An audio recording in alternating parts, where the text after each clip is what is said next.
geeks worldwide. Welcome to another episode of the Geek Side Podcast. That's where I wanted to say, meanwhile, at the Hall of Justice. Meanwhile, I need to work on my cheesy, like, 1930s radio announcer voice and be like, look up in the sky. It's a bird. It's a plane. It's Superman. The mysterious stranger from the planet Krypton. Guys, welcome to another exciting episode. I'm a little bit, this is rare for me to say, I'm a little bit DC'd, over the top DC'd out right now. And we'll get to that in a minute because I've been enveloped in all things DC lately. But I'm excited to be back on this fine Wednesday with my crew, my friends, the lovelies. We're talking about Deron and Christina. Hi, friends. How's everybody doing today? hello. Like, meanwhile, Deron, tell us what's the harrowing caper for today. listen, I would, but I have to do like a 20-minute commercial for war bonds first. Yes, or Ovaltine. Exactly. It's like, be sure to register for your meat ration. Yeah. Did you know that Ovaltine provides you with 20? How you been? I've been good. It's been a long day, but been looking. I was looking forward to this all day, and I'm gonna have some fun. All right, you're putting a lot of pressure on me, man. I hope I don't let you down.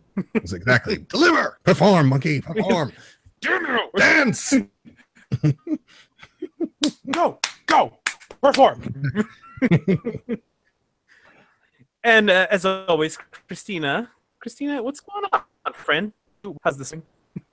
It's going. My friend is visiting from out of town, so we are enjoying catching up, and hopefully I will be able to see Thor Ragnarok this week because I'm dying to see it.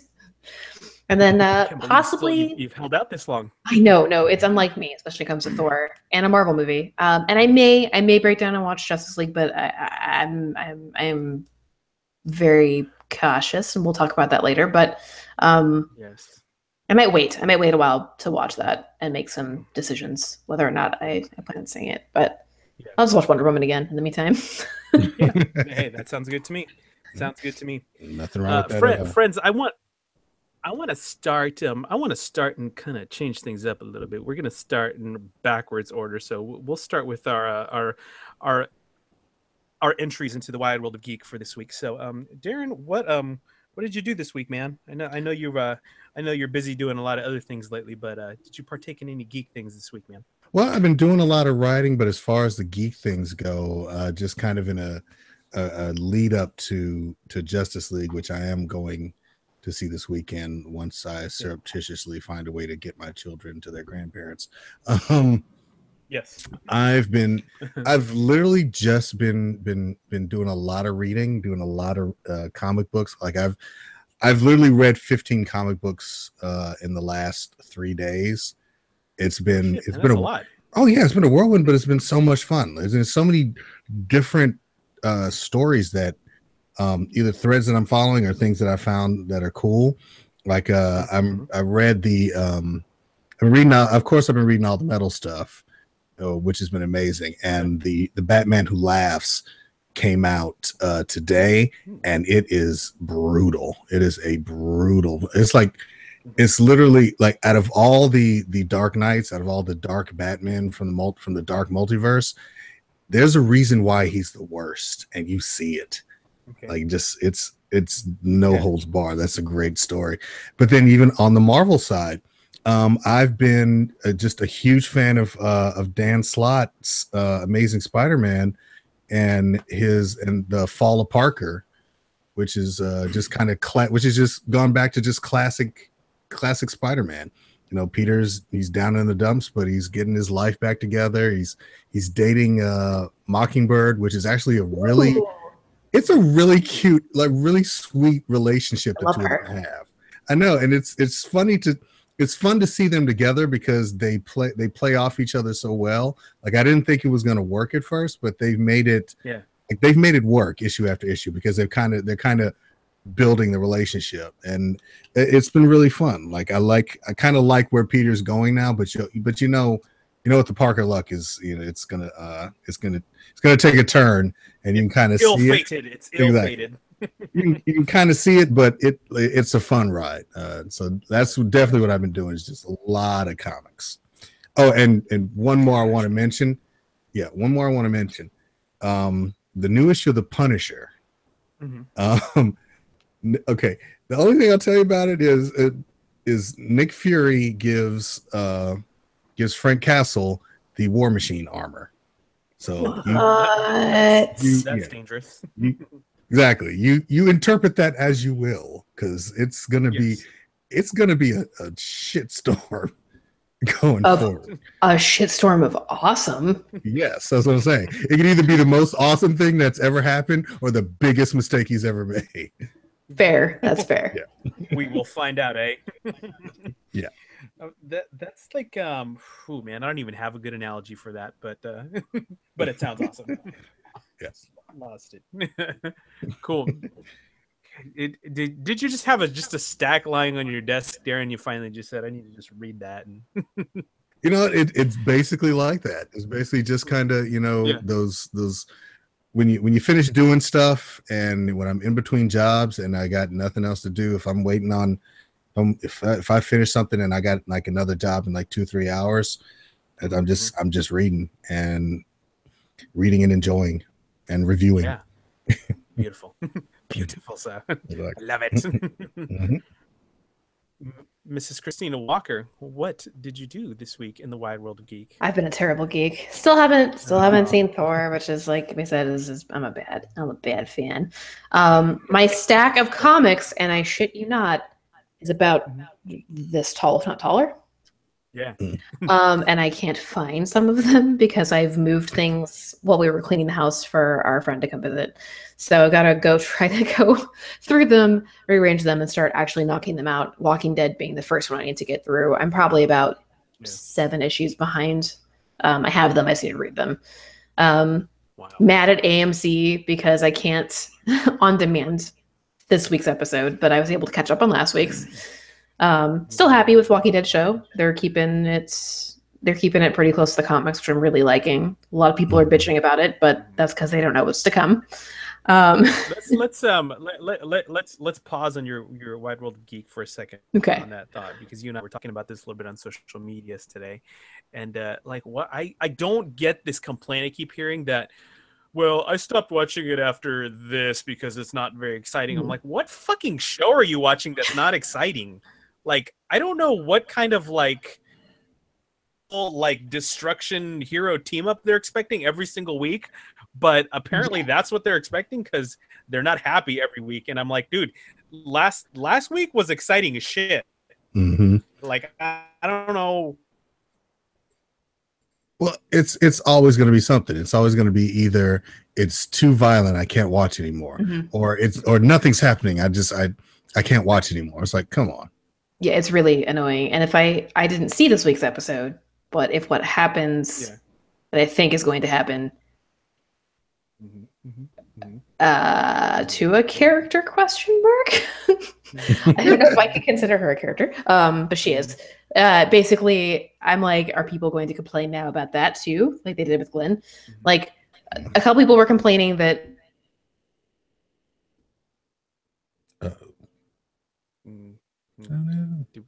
Do we lose Christina? I think we got a frozen Christina. Oh, some of these things and why they're happening the way they are. And trust me, because either trust me because I read the comics and am reading the comics, or just stop complaining about it, stop watching it. Like, I don't know what else to say. Yeah.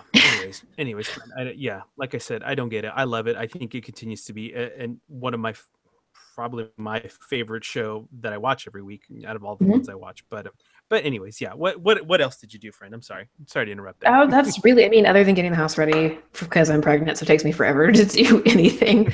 Getting the house clean and we finally have like some of the rooms are like done, and I only have 2 more rooms to work on, which will be the now baby's room and then my Star Wars / craft room, and then the house will be finished, and I'm kind of excited about that.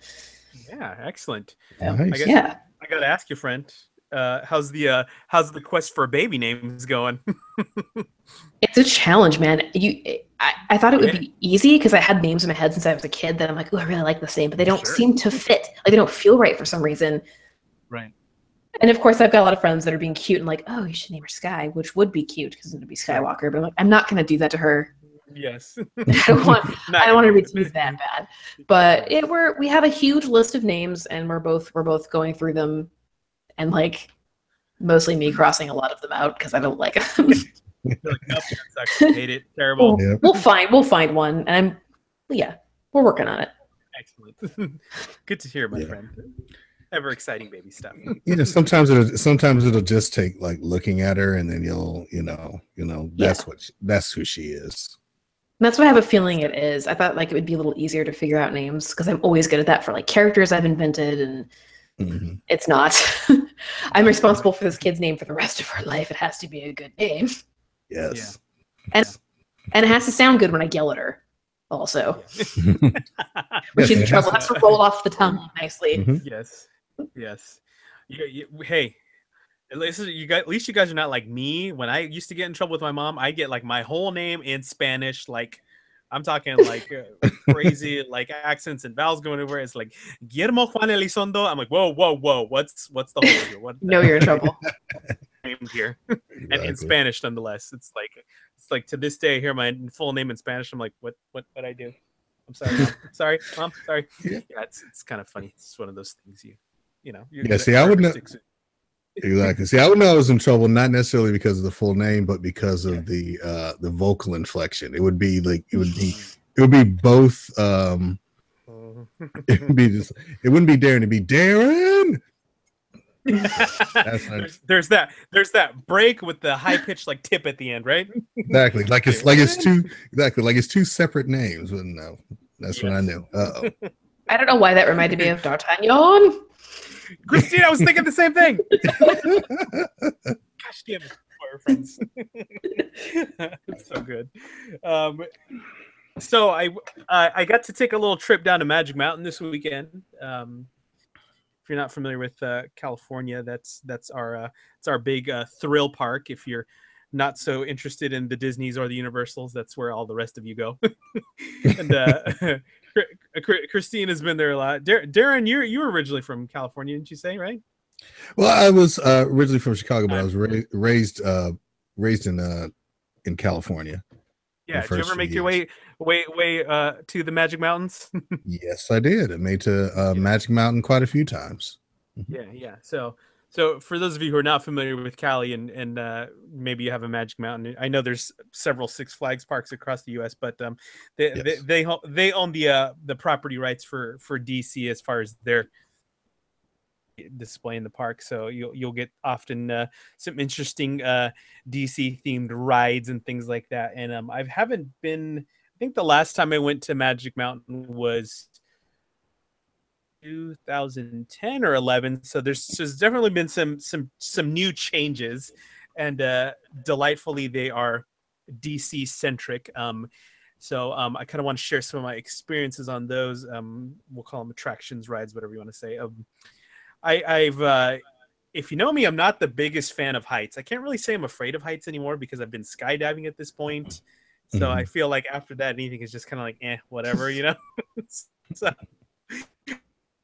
but I'm still, heights make me a little nervous. Okay, they've had this called the Escape, and it's like now the tallest point at that park, and I think it's like one of the tallest like ride structures in California. I don't know if it's in relation to the rest of the world, but it's this really huge tower, and you sit in this cool little car, and it shoots you out at about 100 miles an hour, and you go up this giant tower, and then you come back down.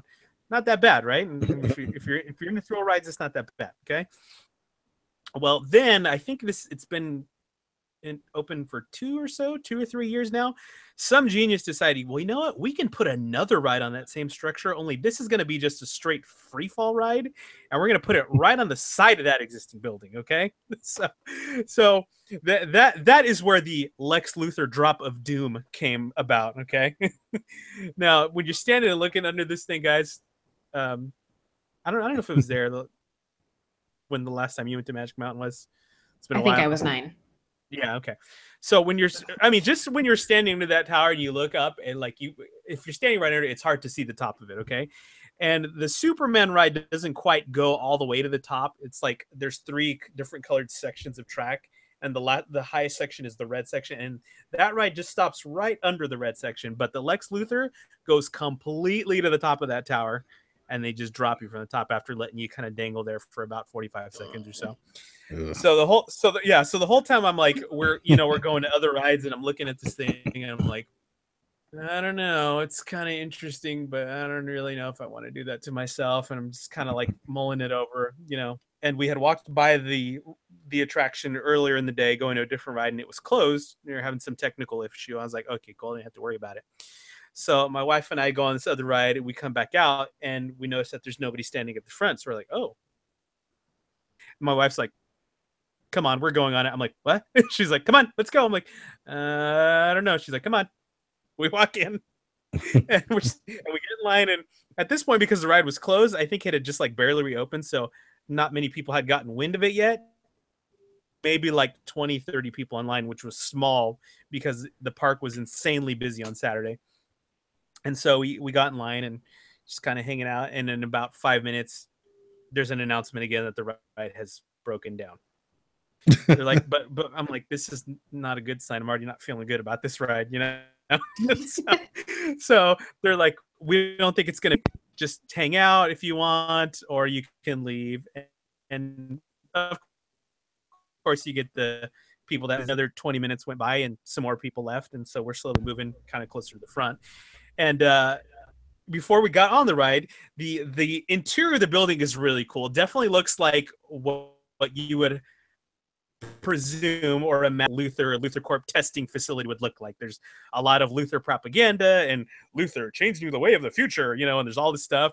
And then in the middle of the ride, they have like a full size like Lex Luthor's power suit sitting in this like cool chambery looking thing. Cool. So it's like nice. My part of my topic of discussion on this is I feel like Magic Mountain is definitely starting to up their production value when it comes to ride. Before they were just like bigger, faster, taller, who cares about what the building looks like, But now they're like really putting thought into their new rides that they got coming out. So anyways, after about 35 minutes, and we hadn't eaten lunch at this point, it's like 2:00, and my wife's like, all right, look, we'll wait till we hear another like human person, because they have their little automated responses that they play on the ride. It's like, wait till we hear a human person, and then we'll go. I'm like, all right. She looks at the clock. She's like, all right, I'm starving. We need to eat. I'm giving it till 2:10. 2:10 on the dot. The announcer comes over and says, we are back in operation. And by this point, we're like 10 people from the front. So I was like, oh shit, this is happening. So, they take us into the little hatchway, take us to the outside of the ride.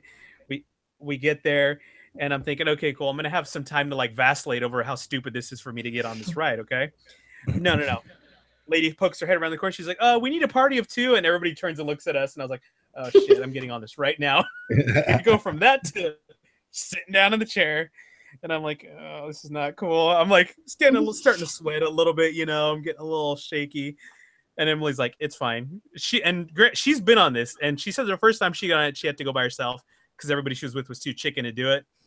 And so she was like, I didn't really like it. I don't know if it's because I was by myself. I didn't have anybody to, commiserate with on this death-defying drop of craziness. And she's like, but it's fine. So we sit down, and I'm like, all right, I don't care. You can say what you want. I'm closing my eyes. Tell me when we get to the top. So this thing starts moving, guys, and it's like, it's taking forever for what felt like an eternity to get to the top of this damn structure. And if you know anything about really tall buildings, like when they get to a certain height, they have to have a little give for wind resistance and everything. So you get to the top of this thing. Yeah, you get to the top of this thing and you can feel it sway a little bit. It just kind of goes, and you're kind of like, I would freak out. Yeah, but being that, like I said, I had been skydiving before, my favorite part of skydiving was when the parachute finally comes out, you're not going to die. It's really peaceful. Yeah, it's really peaceful and tranquil, like being to see out for miles and everything's just kind of quiet. And that was like the sensation I got when I opened my eyes finally. I was like, dude, this is so cool. And you know what? Like after the initial, like, I think the scariest part was the way up. The drop like went by a lot faster than you would think. It was like over in like wasn't that bad. So it was kind of a it was I enjoyed it a lot more than I thought. So Well, that was that. Yeah, go ahead, buddy. It sounds cool, but it is kind of like universal that the Yeah. best experience of that is the not dying part. Yes, yeah. exactly. Yeah. That when you're not dead, you know you're gonna survive. It's cool. It's like you know what part's The the other worst? The dying standout part. That sucks. attraction, a newest thing that they just brought, the Justice League Battle from style, like. What'd you say, buddy? I'm sorry, I didn't hear you. No, I didn't hear you. There's some interference. The newest ride they have is called the Justice League Battle for Metropolis, and it's like one of those 3D simulator / you get a little gun and you're shooting at target kind of things. Yeah. That the building that they put that ride in is the Hall of Justice, and I mean I'm talking like. I'm talking straight up from the Super Friends cartoon, the Hall of Justice you've seen in the comic books. Like you walk up to, I walk up to that building and I wanted to cry a little bit. I think because it was like that cartoon was always such an important thing to me when I was a kid. That was like the first time I ever saw Superman and Batman and Wonder Woman. So to actually kind of stand in front of that building was kind of surreal. And they had a whole shoot 'em up 3D thing. They have a lot of animatronics and a lot of special effects, and I'm really just like impressed. I'm like, this is like Disney level stuff. Christina and I, who are fairly frequent purveyors of Disney, kind of expect a certain amount of technology and things like that from those rides. You don't expect that at Magic Mountain, and when you get that, you're kind of blown away. So very cool stuff. Very enjoyable, super fun ride. It's definitely a family friendly thing if you want a little break from all the gut-wrenching, gut-turning roller coasters. So it was kind of a nice break in the middle of the day after almost falling to my death. But anyways. Yeah. Now, let me know, as someone who hasn't been to the attraction in a while, is there like a little place off to the side, like around the corner, where you just see like Samurai and Apache Chief just like sitting in the alley of the Hall of Justice, like drinking, remembering better times when they were actually Justice League? Like I just they were in front of the building and they weren't so depressed looking, but I think that was the rest of us. That's great. Yeah, so a lot of fun, guys. If you get a chance, if you're in California, definitely check it out. Pointed with the level of DC coolness that they have at Magic Mountain right now, but yeah, guys, I think that's a good spot to turn over to some movie news. Because there's some big movie coming out this weekend. we mentioned it a little bit. So I'm sure you guys have, I don't know how much you guys have seen. I know that a lot of reviews are already hitting the internet about the Justice League movie, and like we can't say the past ones because definitely Wonder Woman wasn't in that category, but we're saying like Batman vs Superman and Man of Steel. There's definitely a big mix of critics and fan reviews, and it's all over the board. Let's talk to my friend Christina first. Christina, what has the reviews swayed your opinion of whether you're going to see this movie or not? And what are you thinking? Are you surprised by what you're hearing so far, or are you just kind of like, it's kind of expected at this point? So the reviews that I've seen so far, and I've done a really good job of trying to have some sort of like medium. So I'm reading critic reviews. I'm reading friends on Facebook that don't do this for a living and just happen to see it, like you. And I'm my friend Marianne, who writes for Bleeding Cool. I read her review because she's a fan, but she also does this for a living. Right. Kind of like Deron. So I read her review, and she was basically saying like, I didn't hate it, didn't love it. It was fine. It was okay. And I'm like, okay, so her review for me was kind of at that middle point where I was like, and I read it, and it was pretty spoiler free, which is why I said in the beginning of the show that I'm not sure that I'm going to see it right away. There's some disappointing things that I've heard about it, especially when it comes to Wonder Woman, that really bug me. but and like I said, I want it to be good and I want to like it. And a lot of my friends that have posted that they do like it are huge DC fans. So I kind of have to like take that with a grain of salt. Like, well, they liked all of the DC movies that have come out, including Suicide Squad. So I'm not sure that I trust their judgment entirely. But at the same time, like, you know, I don't know. It makes me a little disappointed to hear some of the stuff I've heard about it. And I'm not really surprised. I didn't expect it to be spectacular, although I hoped it would be. Yeah, I'm not at all surprised that the reviews are a little scathing from critics. Although I don't always take what they say as word of God because some critics can be just absolute douches. But it does seem to be pretty consistent, and that's the thing that kind of concerns me a little bit. Yeah, I could agree with that. Deron, what are you feeling about what you've heard about the movie so far and how critics are reacting to it? Well, I agree with Christina on a lot of the big points. I think part of the problem I tend to have is there are certain expectations that I see in a lot of members of the critic community. And one of their biggest expectations is that this movie's going to fail, that it has to fail because they didn't like Batman versus Superman, they didn't like Suicide Squad, they didn't like Man of Steel, so this one has to fail. Just like everyone in the future is going to have to fail in order to justify, what they're saying. So I mean, I think a lot of times they're looking for something in these films that they just that are not there. I'm not expecting it to be perfect. In fact, I'm expecting it to be far from it.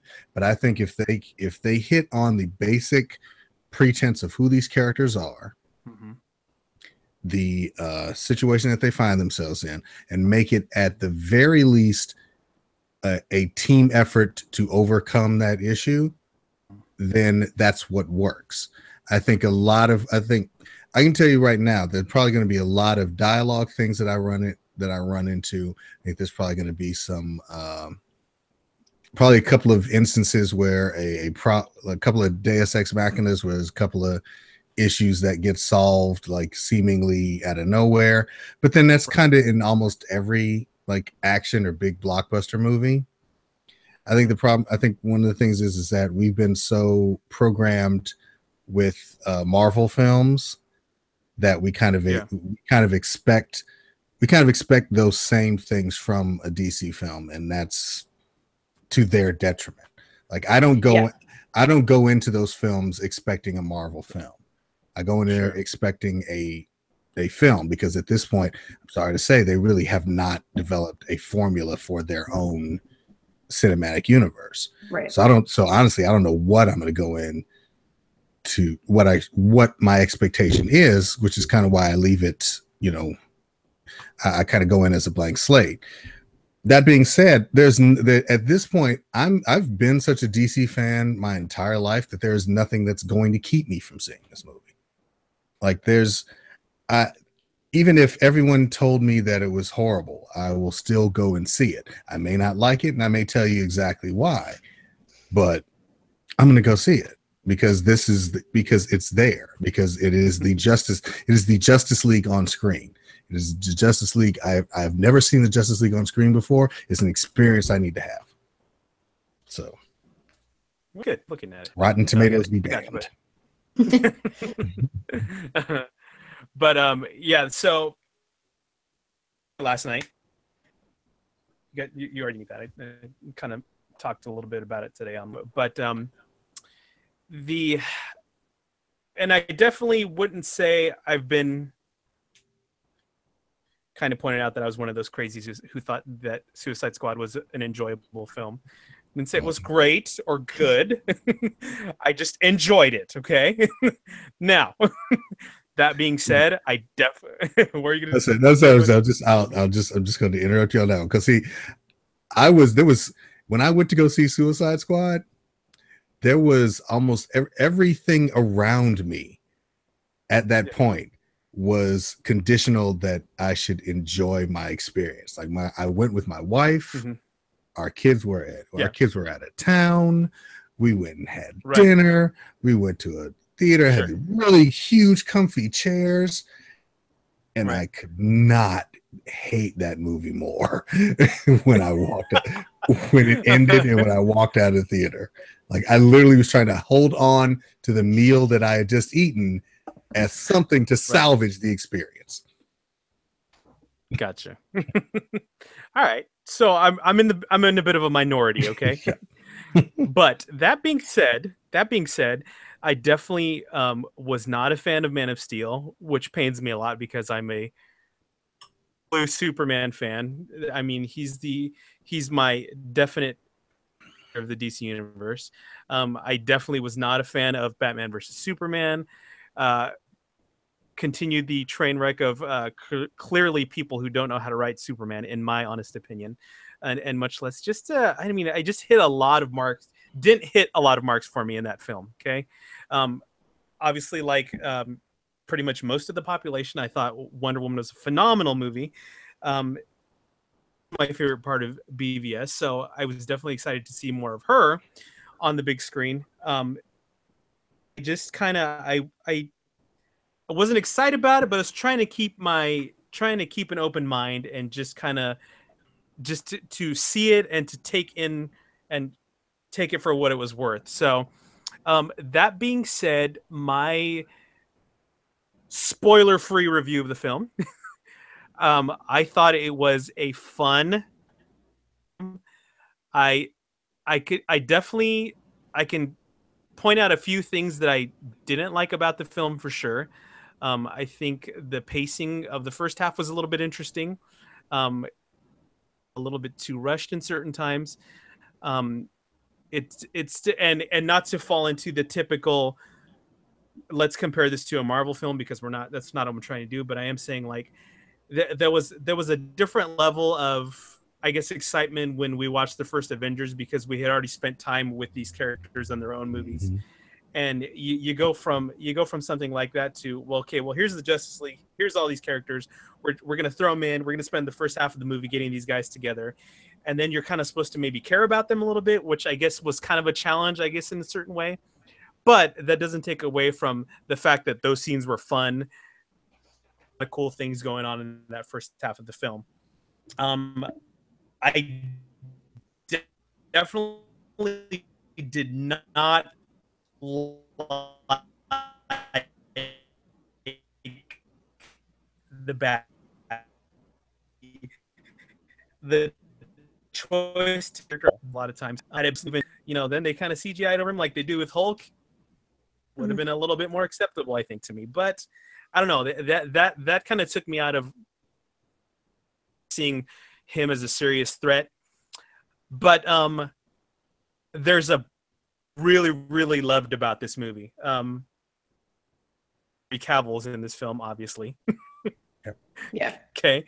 So that's no surprise as to who he plays and the fact that means that character is in this movie. Am I right? God, I'm not spoiling anything. Come on, there's no spoiler to it. Yeah. Yes. Okay. I had some crazy lunatics say that I spoiled that for him. No. I was like, I don't even know how. Are you? They made it very clear that Superman was going to come back. That's not even no. Thank you. Yeah. Yeah. I think what really, and I will be completely honest, this is one of the things that put the movie maybe in a category that a lot of the critics and other fans might not put it in as far as how I rated this film, but that they did something with that character that I feel like they hadn't done, for me anyways, in two whole films, and that really feel like he was Superman. Like short time that Sorry, go ahead. The short time you're going to see him on screen and the things that he does do in that film, what I've really been wanting to see this new Superman with Henry Cavill as him. And that alone made me really appreciate this film.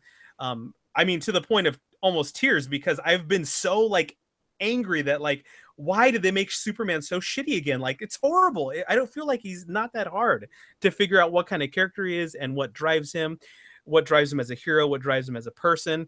I don't feel like it's that much of a difficult thing to nail down. I mean, it's been done before.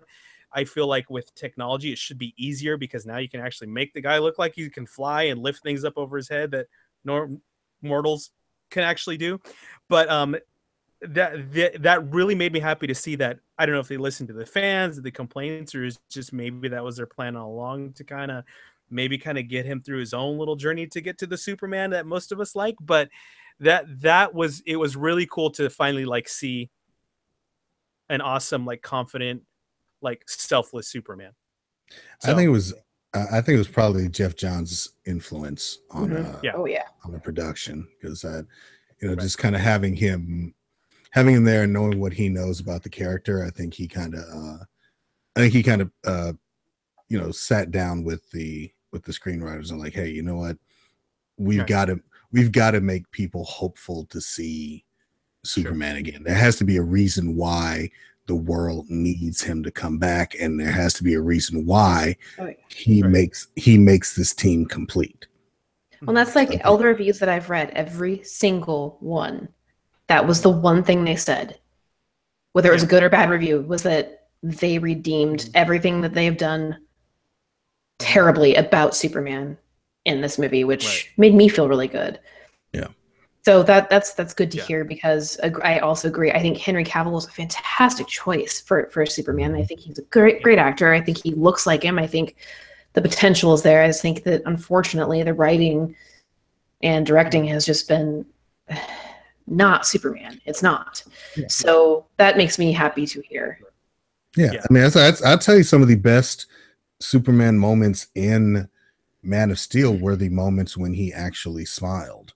When he seemed to actually enjoy being a person instead of, and even in BVS, like I think in BVS, I think he had I think his, not necessarily the Superman scenes, but the Clark Kent scenes were amazing. Like if they had taken the Clark Kent scenes from BVS and the joyful Superman scenes from Man of Steel, you could have put them together, had a really good Superman movie. Which is what they did with Christopher Reeves. Sure, absolutely. I won't comment anymore about that, guys, but when you see it, there's a moment in there where I'm like, all right, I can call this guy Superman now. This is my Superman now. So yeah, I was thoroughly enjoyed that. Overall, I gave this movie a solid 7. It's enjoyable. There's some great action. There's some great banter. All the new characters that we see for the first time are all really fun in their own positive way. I mean, we don't really have to say anything about Jason Momoa. Ezra Miller was awesome as a Flash. He's definitely a different Flash than maybe what some of us are used to seeing, but great in his own way. The one of the things that a friend of mine commented on is he really liked how the team seems to have a lot of fun being a team in this movie. Even in Avengers, you don't always get that. You've got these really strong personalities, and they're always clashing with each other and butting heads. And I mean, half of the mission is getting them to work together. And it's like when you got these guys together, they were together. They were in it. They knew what they had to do. They knew what had to be done, and they kind of try to have fun with facing certain death. But, so that was one of the things that I thought was really interesting as well. But I'm interested to hear your guys' thoughts once you both get to. I was fairly and pleasantly surprised with how much I enjoyed it. Good stuff. Good on that. Critics are critics. They're gonna shit all over it. Rotten Tomatoes, whatever. Rotten, like Deron said, I feel like they're wanting it to fail. So yeah, but my only advice would be just go see it yourself. Listeners, fans, followers, go see it yourself and really just see what you think about it. Try to push that stuff out of your brain and see what you take away from it. So yeah, it's all about the Justice League, and I'm sure either way that movie's going to make a shit ton of money this weekend. Oh yeah, an enormous shit ton. The projected 325 million. Yes, absolutely. Yeah. Christina, I wanted to get your thoughts on before the movie even was released, even to the early audiences in the premiere, there was a lot of talk about this whole controversy having to do with the armor that they put the Amazons in. Yes. Dish me your thoughts on this whole armor fiasco. I have mixed feelings about it. Having seen, Wonder Woman and the way the Amazons were portrayed and how they were dressed. And one of the reasons why I'm conflicted is because I've heard both, even the actors and stuff that were in there kind of defending it.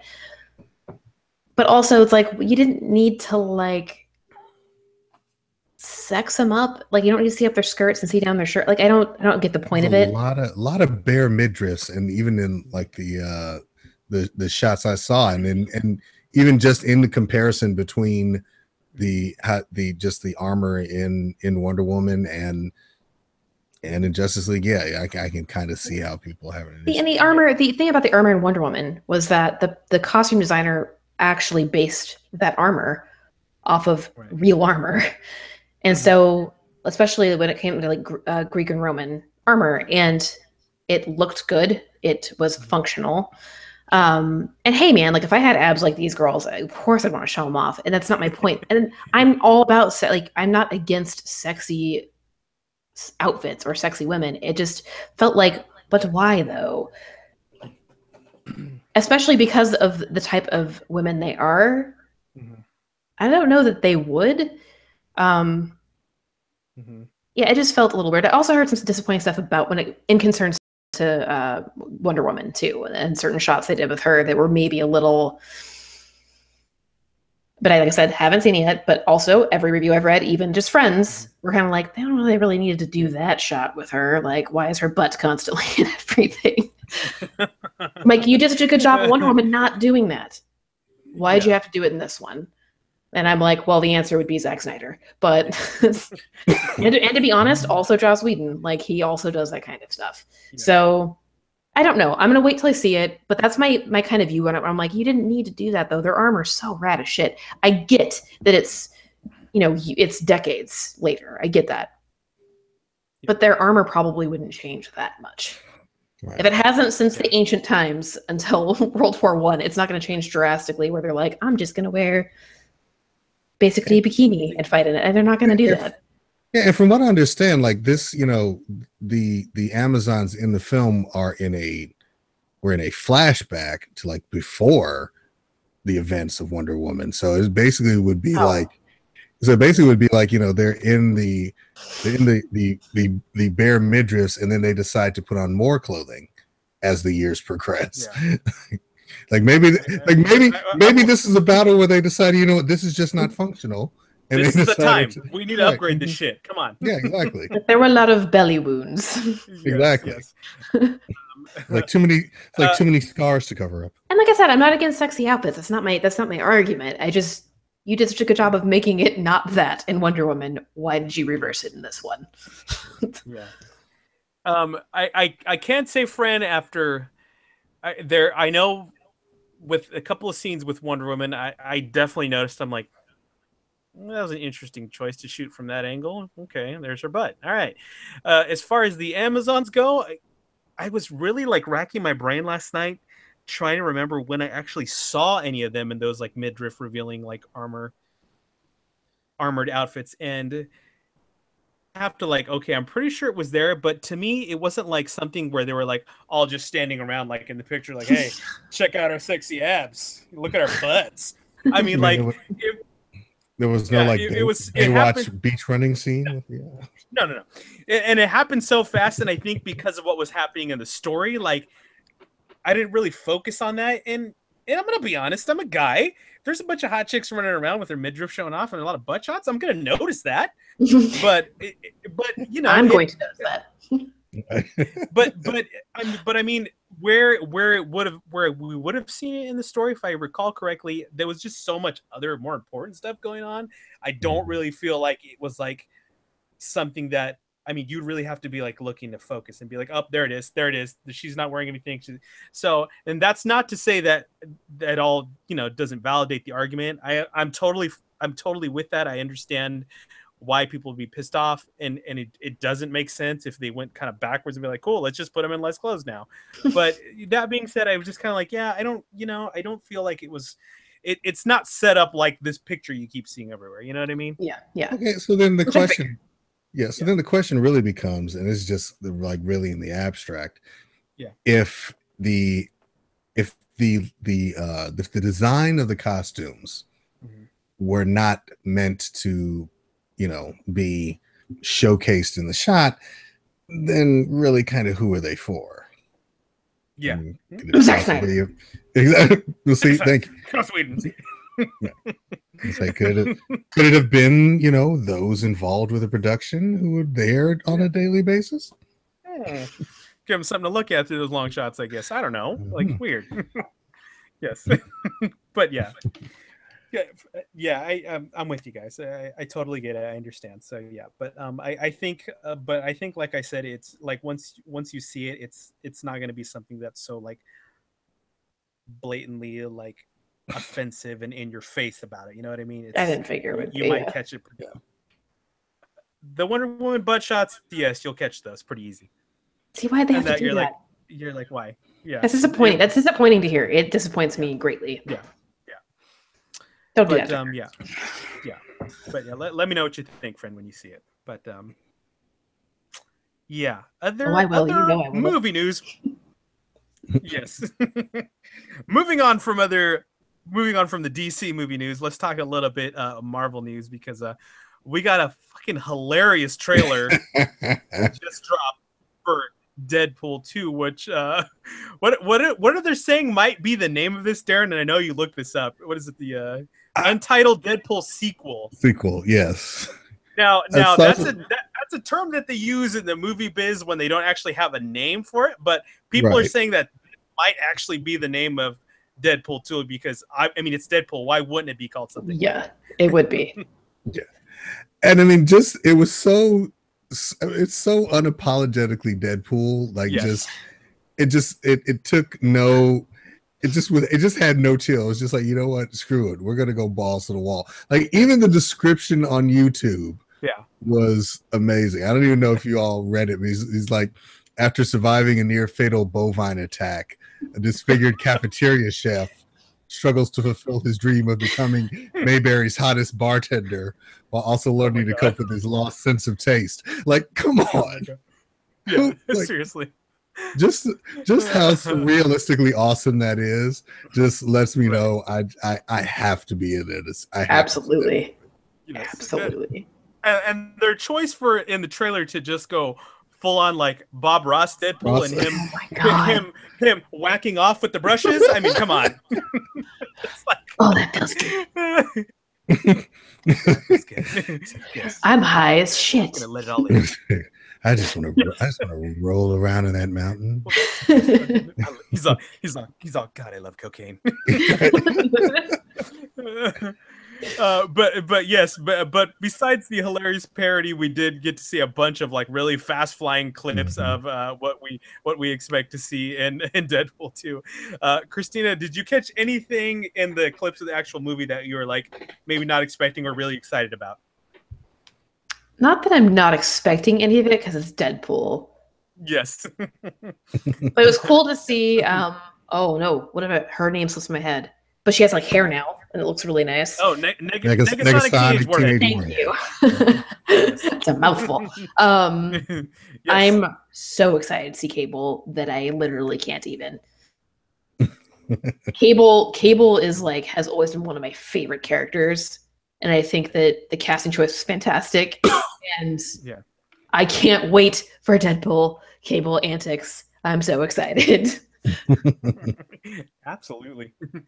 Darren, what is your biggest hope for Deadpool 2? What do you really want to see in Deadpool 2?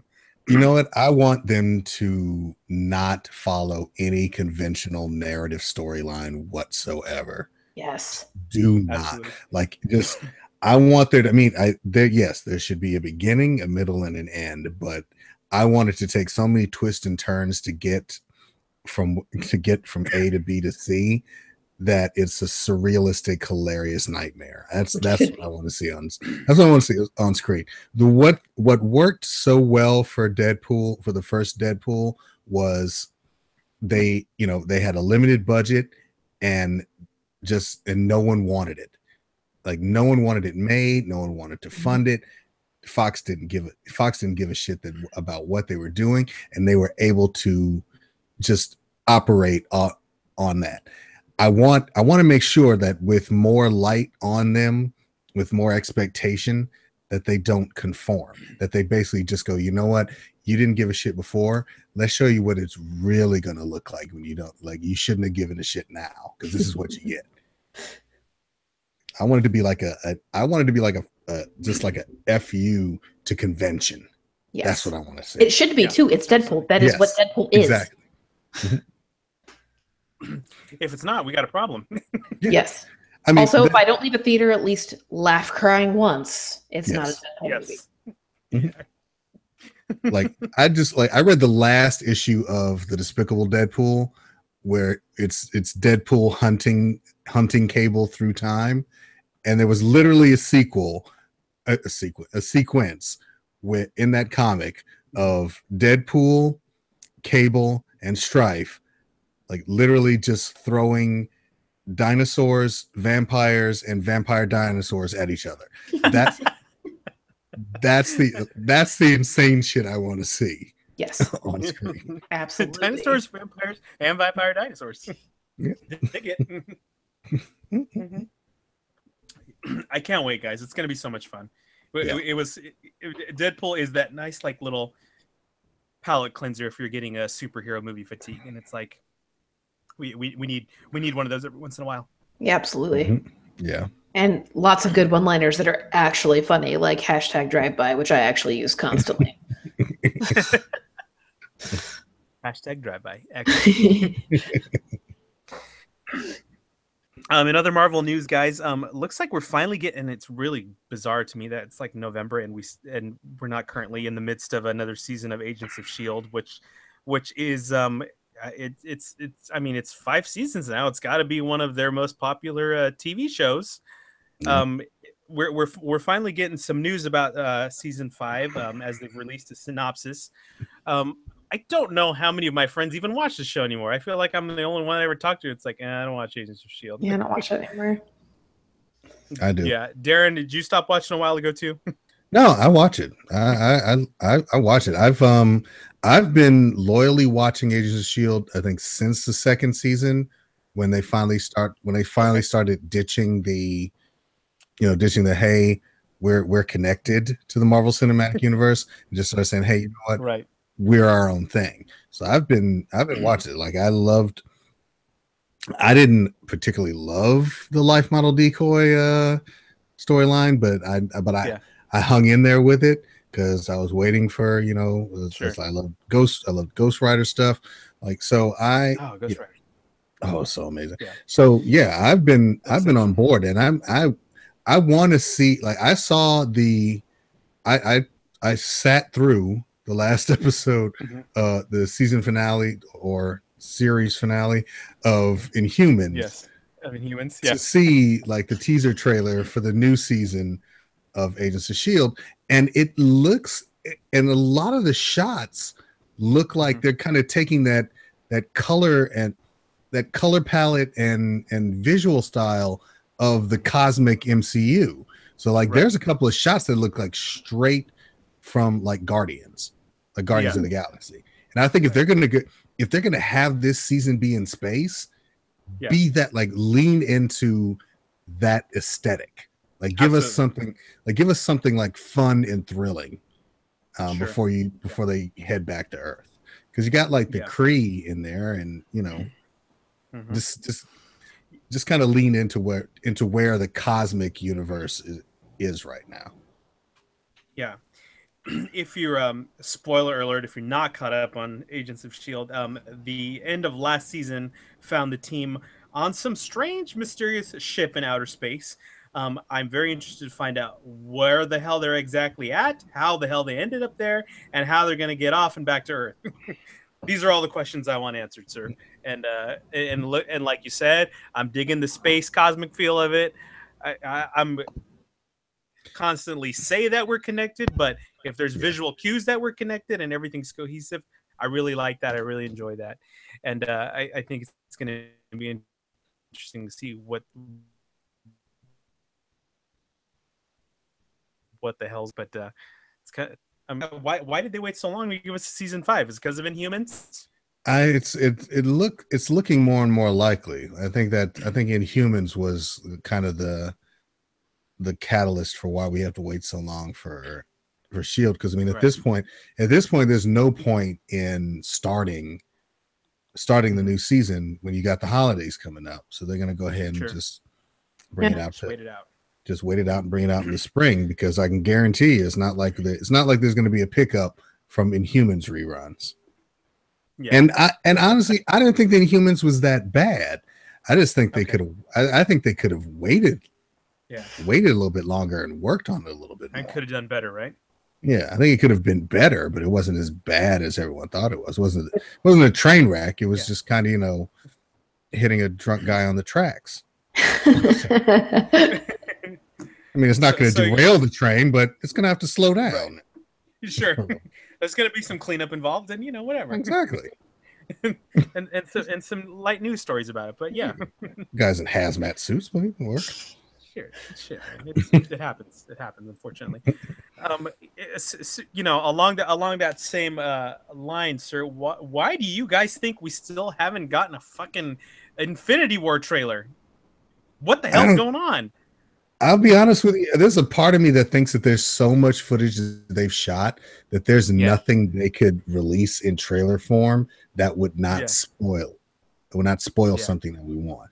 Like there was of course, there's the expectation that it should have happened at Thor Ragnarok, but I think if we do get it, it's probably going to be in front of The Last Jedi. Yeah, I think that would probably be like the perfect opportunity to drop that trailer on everybody, and then like drop it in a way that, and I think honestly, rather than them dropping a like story trailer, just kind of drop like a celebration style trailer of all of these characters in Infinity War and why and why we love seeing them. Like give me 2.5 minutes of that versus, hey, this is the story, because we pretty much already kind of know. Right. Like what the story there just needs to be a lot of that like slow like camera turn around the backs of like Captain America and Spider-Man and Iron Man, and just do like you said, do that for 2.5 minutes, and then at the end just show like a shot of Thanos with the Infinity Gauntlet. And we're exactly good. Like give me a couple of conflict moments, like give me like somebody asking Thor what the hell happened, blah blah blah. I mean, they did show something at Comic-Con. That's true. That's true. I saw. Yeah, and pretty much what you're describing in it. and if you've seen that, and if you've seen a very other recent Marvel movie, you kind of know where the connection kind of happens. You can kind of figure it out. But that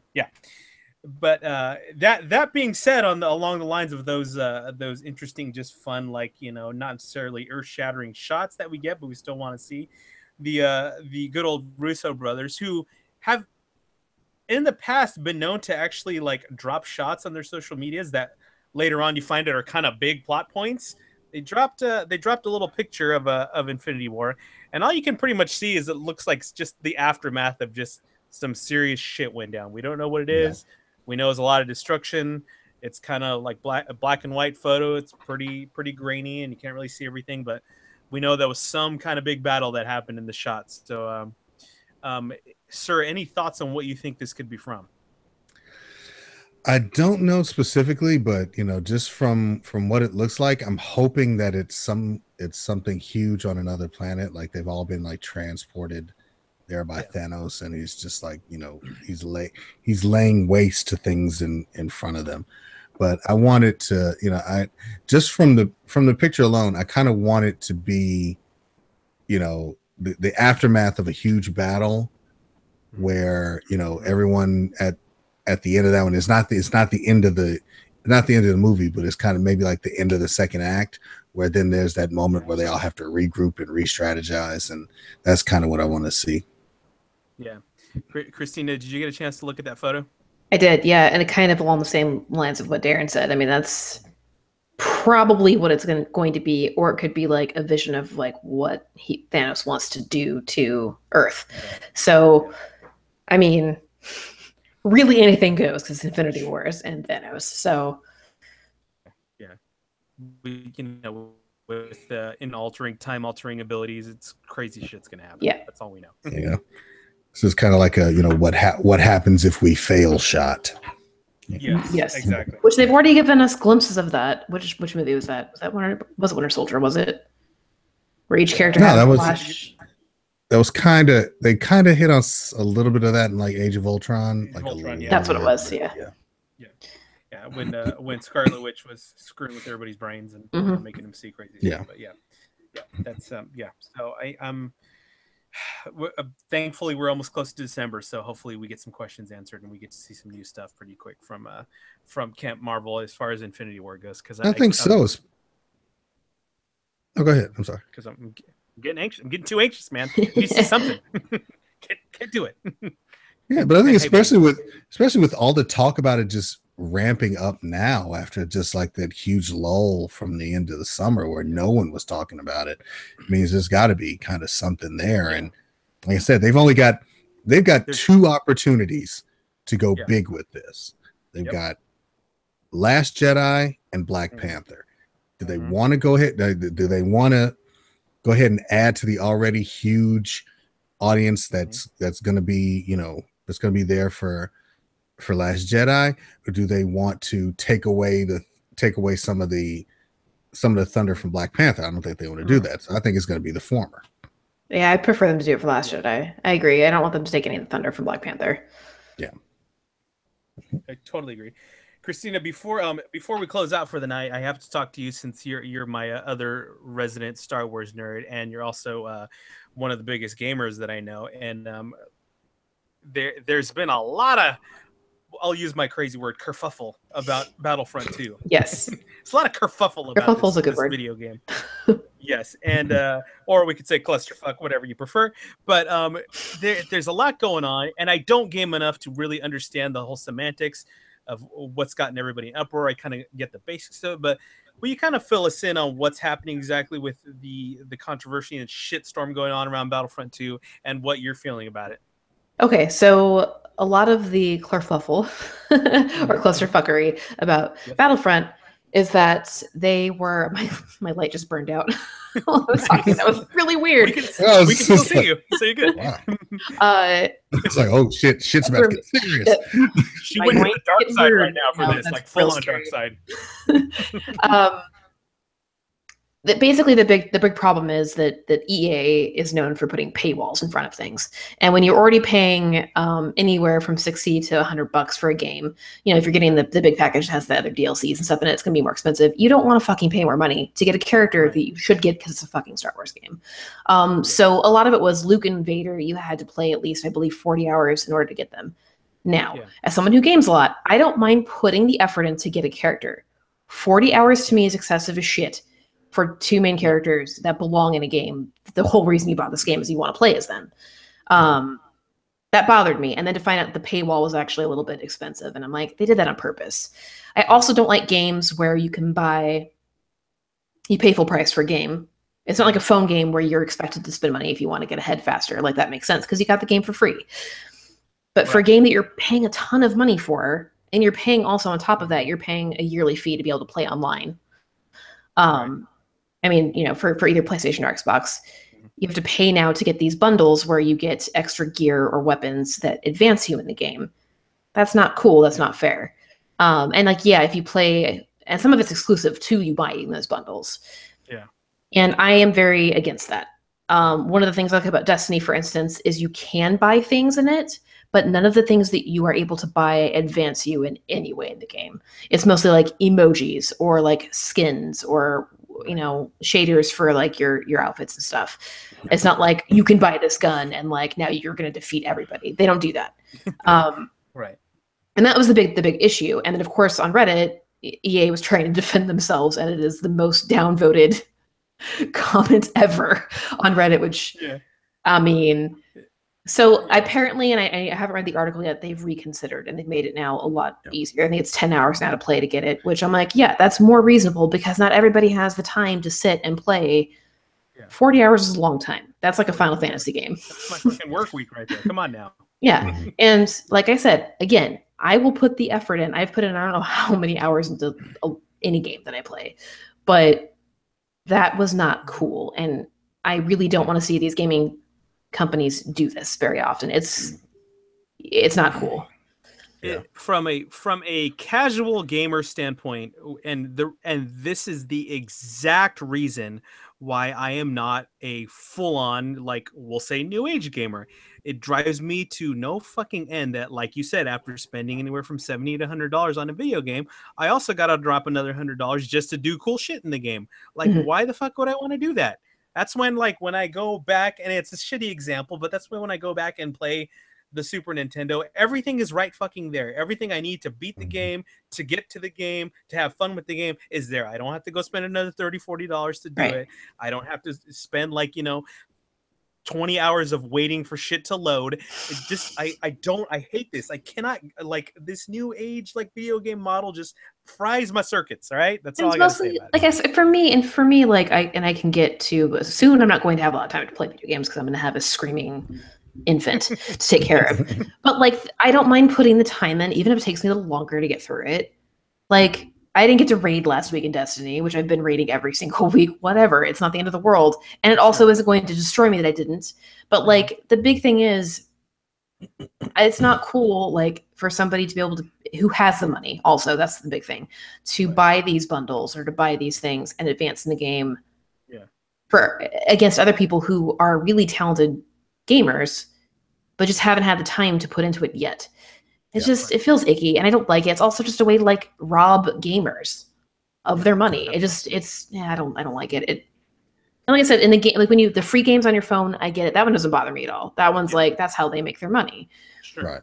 But, like, these, when it comes to console gaming and PC gaming, stop it. Like, or make it like Destiny, like, put the ones in there that's optional. Like, if you want to buy cool shaders or something that doesn't advance you in the game, yeah, all right, whatever. But not this kind of stuff. And I'm glad EA seem to have changed their stance a little bit. Yeah. Deron, you want to weigh in, brother? Well, yeah. I mean, I have the game. Like, I pre-ordered Battlefront 2, and I spent $79.99 on the Ultimate Edition, and then I'm gonna end up spending another $50 on the on the season pass so I can get all the DLC.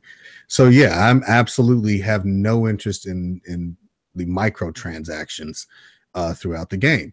And yeah, from what it looks like is that EA is that they've dropped the credits by 75% across the board for each character. So instead of, so I mean, yeah, it's still going to be hours of gameplay. You're still trying to earn the credits to get the character, but it's not, it's not as cost and time prohibitive as it was before. But it still is one of those things where I can tell you right now, the daily crates that they're going to put out, I might open them, I might not. The whatever crate that comes from whatever achievement, I may open it. I'm not buying any crates. I'm literally not spending actual money on a skin or it's just, it makes absolutely no sense to me, especially when I have in fact paid for this game. I'm paying for the DLC. I don't want to. No, I'm not making any more microtransactions because it's literally not anything else I can do with it other than just to have it. Yeah. So. Yeah, it's a really gross trend in gaming right now that I'm not a fan of. Yeah. Personally. Guys, you don't want to spend real money on fake boxes? Come on. That sounds amazing. No. I'm gonna do this every day. Yeah, negative. No. God, no. Yes. Well, I'm glad, hopefully, that they're listening and they're changing their strategy a little bit to not enrage a whole lot of gamers, but more importantly, Star Wars gamers. You don't want to piss that group of folks off. That's for damn sure. Ha, Christina. It's a fact. Star Wars fans are both the best and the worst. Yes. You don't want to make us angry. Scorched earth. Okay. You guys, that's a good spot to wrap up. A couple things we didn't get to talk about. I'll just breeze by them. Fantastic Beasts 2. We're starting to see a little bit more action about that and what we can expect. Very early stuff. Couple of tweets of different, magical permits from Newt, and then recently they dropped a photo of 2 wands, and I believe obviously one's Dumbledore's, and the other one I think is Grindelwald's. I don't know. Mm-hmm. Yeah. So gearing up for Fantastic Beasts 2, which all you Potter heads I'm sure are super excited about. Me being one of them, very excited about this. And of course, very soon we'll be getting our second Flareoverse crossover, which is Crisis on Earth X. And if you go online, you can find some trailers about that already. If you're into the Flash, Arrow, Supergirl, Legends universe over there on the C-dubs, which I definitely am. I'll be looking forward to it. I don't know much about the original Crisis on Earth X, but it looks cool, and it's more super people, Nazis. Huh? Yeah, it's Nazis. Okay, yes, it's Nazis against super awesome peoples. It's super Nazis. Yes. I never feel guilty killing Nazis. That always feels good. Video games. I was gonna say, do we get to watch them getting their faces punched in? I'm down for it. I can never feel guilty about about bad things happening to Nazis. It's just not in me. No guilt at all. Sorry. Which kind of makes me want to play Wolfenstein. Actually, we're talking about games now. I should actually go pick that up and play it. It's like blow some steam off. Just go shoot some stupid Nazis all day. Be great. Yeah, I love it. All right, my friends. That's I think we've had enough of DC talk and craziness for tonight. Mrs. Christina Walker, take us out with your final thought this evening, madame. Well, just looking forward to all of the awesome comic book movies and things that are coming out. And of course, we've got 29 days and some hours until Last Jedi comes out. And speaking of which, I am doing the 30-day challenge, which you guys can find somewhere on Facebook. So every single day, it asks you a new question about what Star Wars means to you. And I'm going to do that. Last year, I did the t-shirt challenge. And I do actually have enough shirts to do like 60 days worth of Star Wars shirts. So I'm doing the Star Wars challenge, Star Wars t-shirt challenge, and the question challenge as well. And then if you want to follow me, I'm on Instagram and Twitter at BoobaFett83. Also on PSN if you want to add me and go do some raiding on Destiny. Excellent. Thank you, friend. Hey, send me that challenge. I might do that. I think I still have time to Absolutely. Get it today. I'll tag you on it. Yeah. Beautiful. Mr. Deron, generally, what pearls of wisdom do you have to offer us as your final thought this week, sir?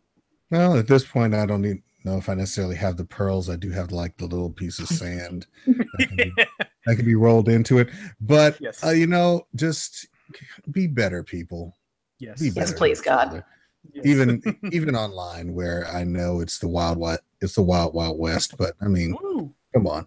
Even in the Wild West, you didn't, purposely like shoot the sheriff's kid in the face.